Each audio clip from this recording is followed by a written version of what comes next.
In 1992, one of the world's largest tire manufacturing plants ground its operations to a sudden halt. A massive batch of brand new tires, staged and ready for shipment to dealers, was ordered back for inspection right before it reached the loading docks. The reason seemed almost trivial. Running continuously around the circumference of every tire were several thin, colored lines, and specialists had discovered that some of these stripes were applied incorrectly. To an outsider, it was merely paint, a cosmetic layer destined to wear off after the first few miles on the road. Yet because of this subtle mismatch, thousands of completed tires were pulled off the line and subjected to rigorous re-examination.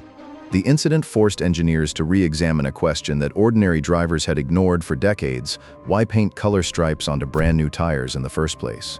At first glance, these bright bands look like simple factory markings, entirely useless once the tire leaves the showroom.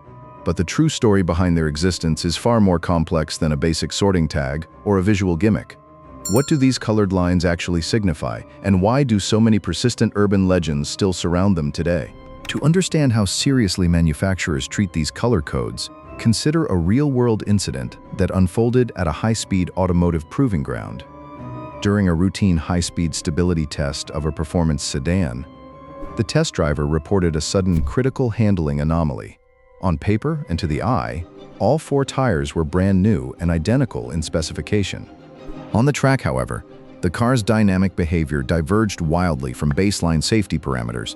Engineers immediately stripped the tires and dispatched them to the factory lab for forensic analysis. The laboratory findings stunned even seasoned veterans. During assembly, the tread feed operator had unwittingly loaded a strip of raw, uncured tread compound intended for a completely different tire variant, one with the same physical dimensions, but a radically different chemical formulation.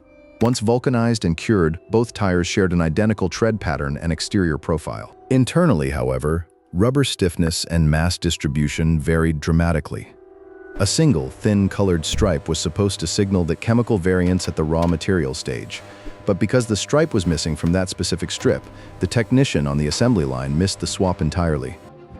To the average driver of that era, a car tire was nothing more than a solid, uniform ring of black rubber. Few realized that beneath that unassuming black exterior lies one of the most complex structural engineering challenges in modern industry, a composite structure forged from dozens of distinct rubber compounds, steel belts, textile cords, and specialized chemical additives.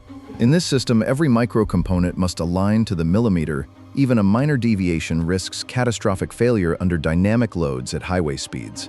Inside tire manufacturing plants of the era, the pressure was immense. Production volumes grew exponentially by the day.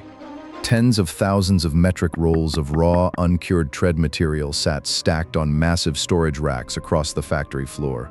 Unvulcanized rubber compound for completely different tire models looks identical to the naked eye, an endless, matte black ribbon of raw rubber. Without a dedicated coating system, even a chief chemist with decades of experience could not visually distinguish a soft compound engineered for severe winter ice from a high-rigidity formulation built for high-speed summer performance. Around this time, a tradition developed among experienced mechanics and observant drivers. When buying a fresh set of tires, buyers would inspect the tread, looking for crisp, bright stripes running along the rubber. To the consumer, these fresh marks became an unofficial seal of quality, proof that the tire was authentic, newly manufactured, and had not spent years rotting on a dusty warehouse shelf under degrading ultraviolet light. Drivers believed the stripes shielded them from buying counterfeit goods or refurbished tires polished up for resale. On open auto markets and in service bays, checking for the stripe became an established buyer's ritual. If a stripe was faded or missing, a customer might demand a discount or walk away entirely, suspecting foul play. Yet the technical realities of late 20th century manufacturing demanded extreme speed alongside absolute safety standards. Human error was becoming the single greatest point of failure on the factory floor. Even the most vigilant operator could swap 2 identical-looking black rubber feeds at the end of a grueling shift.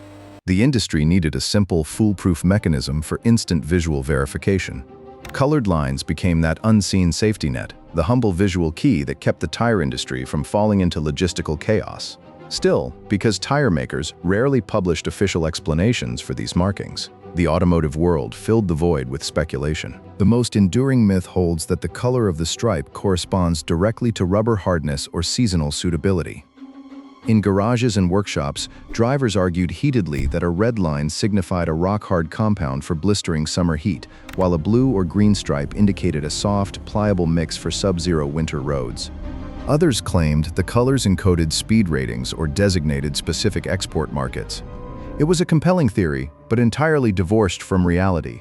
An even more persistent myth was the grade classification theory. Many vehicle owners believed the stripes exposed factory seconds or factory discounted inventory. According to this narrative, tires marked with green stripes had passed perfection checks, whereas yellow or red lines flagged minor structural flaws that forced the manufacturer to sell them off cheap. In truth, no reputable tire manufacturer would ever release a compromised or defective tire to the public market. The safety risks are simply too immense, and the colors have no bearing whatsoever on a pass-fail quality rating. Then came the conspiracy theories. Online forums buzzed with claims that the lines contained proprietary chemical markers used to track illegal cross-border smuggling. Others argued that striped tires belonged to secretive pre-production runs reserved exclusively for factory test drivers or covert motorsport R&D. Some insisted the stripes were a sophisticated anti-counterfeiting chemical seal that illicit operations could never replicate.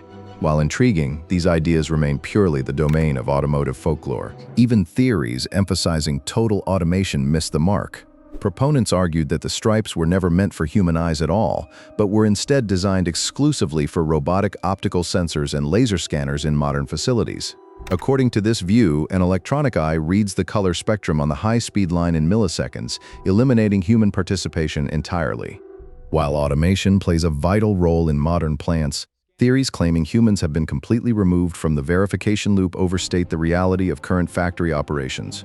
Perhaps the most fascinating aspect of the entire process is a physical detail that only the most observant viewers catch. Look closely at a brand new tire, and you will see the colored stripe forms a seamless, unbroken loop running around the entire tread face. Yet that paint is applied to a flat, continuous sheet of rubber long before the tire ever acquires its steel belt structure, its radial casing, or its familiar circular form. How does a flat, endless strip of rubber, already painted with a straight line, transform into a perfect round tire without the painted ends misaligning?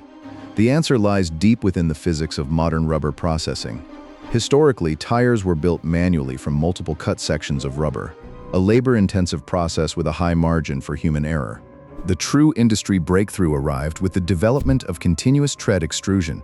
Imagine a massive industrial press. Instead of food, warm, unvulcanized rubber compound is forced under immense pressure through a precision-shaped die.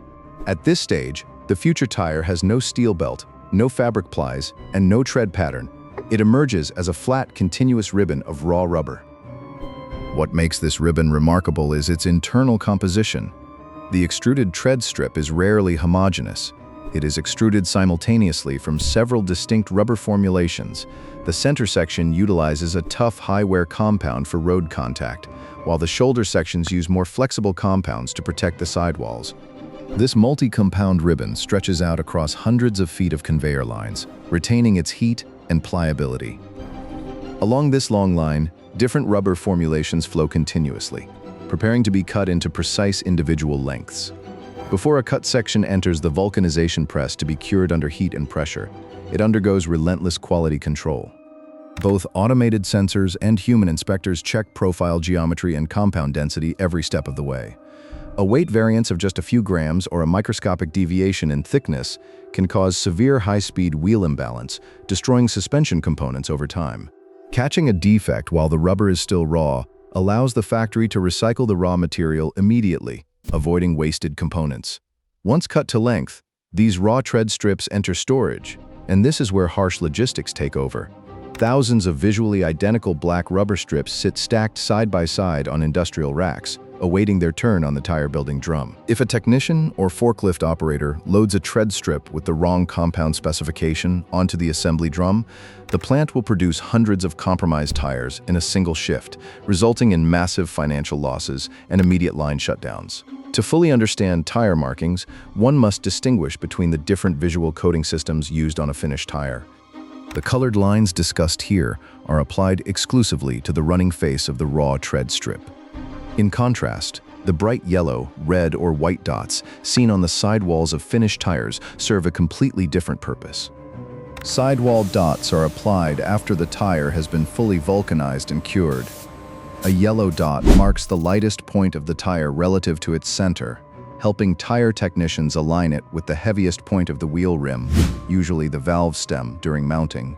A red dot marks the point of maximum radial force variation, the stiffest part of the tire structure, ensuring optimal ride smoothness when matched properly to the wheel. Thus, the lines on the tread complete their job before the tire is ever assembled. They have nothing to do with sidewall dots and provide zero guidance when mounting a finished tire onto a vehicle at a local shop. Every drop of paint and every color choice solves a strict internal engineering requirement. Why use paint instead of a physical stamp? And how do these lines streamline assembly? Here lies the simple, brilliant core of the entire engineering solution. The bright lines on the tread act as a temporary visual barcode for raw, uncured rubber. They exist solely for internal factory tracking and lose all functional purpose the moment the completed tire exits the manufacturing plant.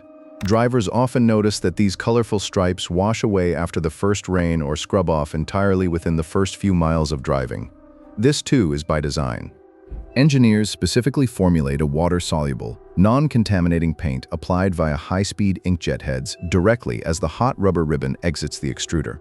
The paint adheres temporarily to the oily surface of the unvulcanized rubber without penetrating or altering the chemical integrity of the compound, ensuring it wears off effortlessly once the tire contacts the road.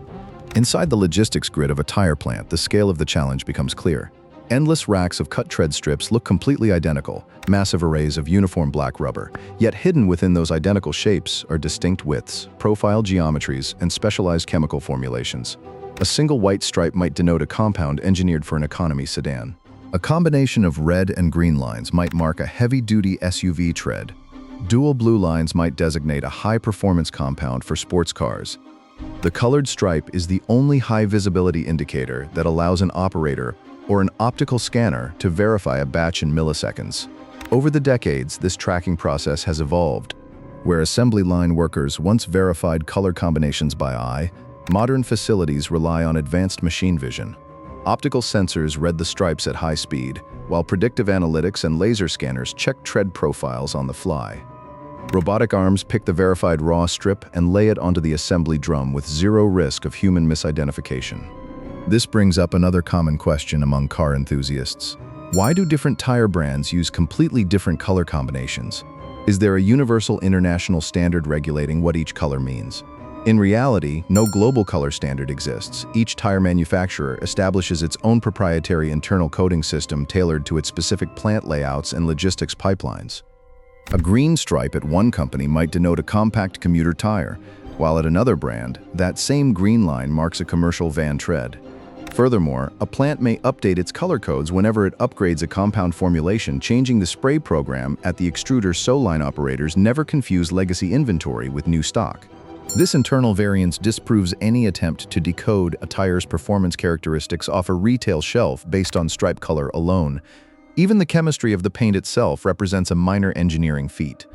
Because the raw rubber ribbon exits the extruder at elevated temperatures and under high tension, the paint must dry almost instantly without off-gassing or reacting chemically with the substrate. If a deep penetrating dye were used, it could migrate into the rubber matrix and compromise structural bonding during vulcanization. Manufacturers use specialized fast-drying, water-based emulsions that cure from the rubber's own radiant heat and disintegrate upon initial road friction.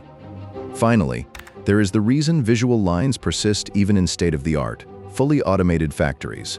Why use paint when modern plants could rely entirely on digital barcodes or RFID tags?